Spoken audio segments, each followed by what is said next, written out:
Madam, చాలా మందికి marriages ఈ మధ్య కాలంలో చాలా లేట్ గా జరుగుతున్నాయి. జరగకుండా కూడా కొంతమంది ఉంటున్నారు. మరి ఈ మ్యారేజెస్ లేట్ గా జరగడానికి రీజన్ ఏంటి? మన డేట్ ఆఫ్ బర్త్ లో ఏదైనా ప్రాబ్లం ఉంది అంటారా? న్యూమరాలజీ ప్రకారం దీన్ని ఎలా తీసుకోవాలంటారు? ఒక్కసారి తెలియచేయండి. తప్పకుండా. మ్యారేజ్ లేట్ అవ్వడానికి నేను కొన్ని కాంబినేషన్స్ చెప్తానండి. 6, 100 అని నేను అంటలేదు. 100% ఈ కాంబినేషన్స్‌లో కనుక లేదా ఈ కాంబినేషన్స్ మన డేట్ ఆఫ్ బర్త్‌లో ఉంటే కనుక మ్యారేజ్ లేట్ అవ్వచ్చు. అసలు మ్యారేజ్ కూడా అవ్వకపోవచ్చు. ఇలా అవ్వకపోవడానికి నంబర్స్ వైజ్ నేను మాట్లాడాలి అనుకుంటే కనుక మన డేట్ ఆఫ్ బర్త్‌లో 7, 8 కాంబినేషన్స్ రాకూడదండి. 7, 8, 9 ఈ కాంబినేషన్‌లో మ్యారేజ్ అవ్వదు. అసలు అవ్వదు.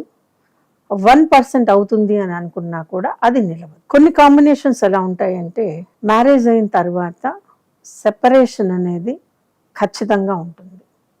అటువంటి కాంబినేషన్స్లో 9-4 కాంబినేషన్ అండి. ఈ కాంబినేషన్లో పడితే కనుక మ్యారేజ్ అయితే సెపరేషన్ ఖాయం.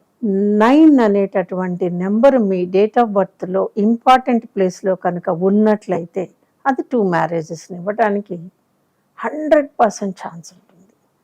కాబట్టి మ్యారేజెస్ అప్పుడు కానివ్వండి, లేదా మ్యారేజ్ చేసుకుంటాము, మన పిల్లలకి మ్యారేజ్ చేయాలి అనుకునేటప్పుడు వాళ్ళ డేట్ ఆఫ్ బర్త్స్లో ఏం కాంబినేషన్స్ ఉన్నాయి వెరిఫై చేసుకోవాలి. రెండో విషయం, మన మ్యారేజ్ చేసుకునేటప్పుడు లైఫ్ పార్ట్నర్ ఎలా ఉండాలి. అరేంజ్డ్ మ్యారేజెస్లో అయితే కనుక మనకి ఎలాంటి అమ్మాయి అయితే బాగుంటుంది లేదా ఎలాంటి అబ్బాయి అయితే బాగుంటుంది అనేది పేరెంట్స్ ఒక ఆలోచన చేసినప్పుడు ఖచ్చితంగా కన్సల్టెన్సీ రావాల్సిందే. లవ్ మ్యారేజెస్ ఉంటున్నాయి, వీటికి నెంబర్స్ అక్కర్లేదు, కాంబినేషన్స్ అక్కర్లేదు. ఎందుకంటే నెంబర్స్ని ఎంచి చూసుకుని ఎవరు ప్రేమించరు. కాంబినేషన్స్ని చూసుకుని నేను ఫలానా అమ్మాయినే ప్రేమించాలి, ఫలానా అబ్బాయినే ప్రేమించాలి అని అంటే అది కుదరదు. బికాజ్ లవ్ అనేది ఇన్స్టెంట్ ఫీలింగ్ అనుకుంటున్నాను. అఫ్కోర్స్ తప్పైతే క్షమించండి. ఇటువంటి ఇన్స్టెంట్ ఫీలింగ్స్లో మీరేమి చూసుకోలేరు కదా. కాబట్టి కాంబినేషన్స్ ఉన్నప్పుడు మాలాంటి వాళ్ళ కాంబినేషన్ని కౌంట్ చేసినప్పుడు మ్యారేజ్ గురించిన విషయాలు ఖచ్చితంగా చెప్పచ్చు. ఏ ఏజ్లో మ్యారేజ్ అవుతుంది అని అంటారు. అసలు 12 ఇయర్స్ దాకా మేము మ్యారేజ్ గురించి చూడం. పిల్లలు పుట్టిన తర్వాత 12 ఇయర్స్ దాకా మేము మ్యారేజ్ చూడం. మ్యారేజ్ ఎప్పుడు ఉంటుందండి జనరల్గా? ఆఫ్టర్ 20నే కదా. కాబట్టి 20వ సంవత్సరం, 21వ సంవత్సరం అటువంటి వయసుల్లో మాత్రమే మేము చూసేటప్పుడు చార్ట్స్లో మ్యారేజ్ అనేది ఓపెన్ అవుతుంది. బిఫోర్ దట్ చెప్పే విషయాలు అన్నీ కూడా అబద్ధాలే. పిల్లలు పుట్టంగానే వీడికి 2 పెళ్ళిళ్ళు ఎలా చెప్తామండి? అసలు ఓపెన్ కాంది ఎలా చెప్పాలి? కాబట్టి నా దృష్టిలో అదంతా అబ్సర్డ్ అంటాను నేను. రెండో విషయం, 2 మ్యారేజెస్ ఉన్నాయి అని అన్నప్పుడు జరిగితే జరిగాయి 2 మ్యారేజెస్ అని సంతోషిస్తారా నాకు తెలీదు.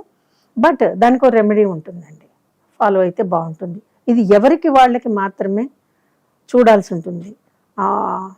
అందరినీ మనము ఒకే ఘాటను కట్టేసేసి ఇది రెమెడీ అని చెప్పడానికి ఉండదు. రెమెడీస్ చాలా రకాలుగా ఉంటాయి, చాలా రకాలుగా ఇవ్వాల్సి ఉంటుంది. అది మీ డేట్ ఆఫ్ బర్త్లో చూసి చెప్పచ్చు. ఏదేమైనప్పటికీ ఒక డేట్ ఆఫ్ బర్త్లో మ్యారేజ్ గురించిన అంశాలు ఉంటాయంటే ఎస్ ఉంటాయి. ఒక సలహా ఏదన్నా ఇచ్చాము అంటే ఫాలో అవ్వండి.